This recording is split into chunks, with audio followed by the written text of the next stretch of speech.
Last week बनाएको चिकनको अचारको अपार सफलतापछि म आज फेरि बनाउँदैछु चिकनको अचार।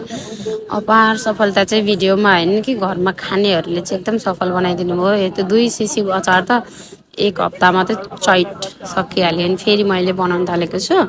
As usual 2 KG boneless chicken breast लिएको छु अनि नुन र बेसार राखेर चाहिँ हाफ एन आवर जति राखिदिएको छु म्यारिनेट गर्नलाई। अनि त्यसपछि यसपालि चाहिँ चिकन मैले खुर्सानीले थोरै राखेको छु।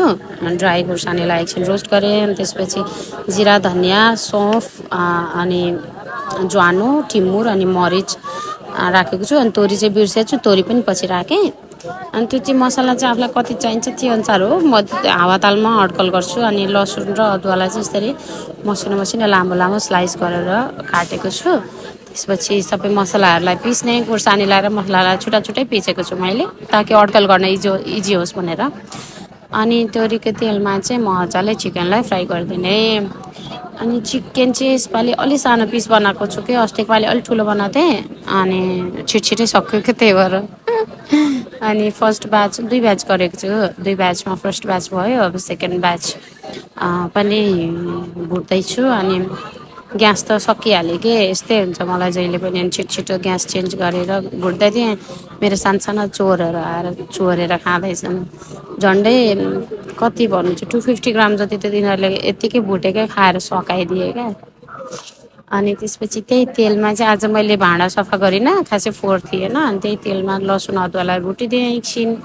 अनि यत्तिको गोल्डन ब्राउन जस्तो भएपछि चाहिँ अनि मसलाहरू खुर्सानीलाई पनि राखेर अनि एकैछिन भुटेर त्यसपछि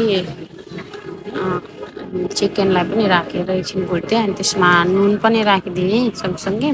नुन चाहिँ ठिकै आफू कतिको मनपर्छ, तर अचार हो अलि मजाले चाहिन्छ नि होइन।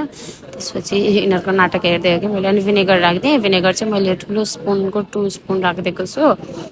2 केजी भएर अल्तिर राखेको छु। अनि चिकनको अचार चाहिँ रेडी भयो।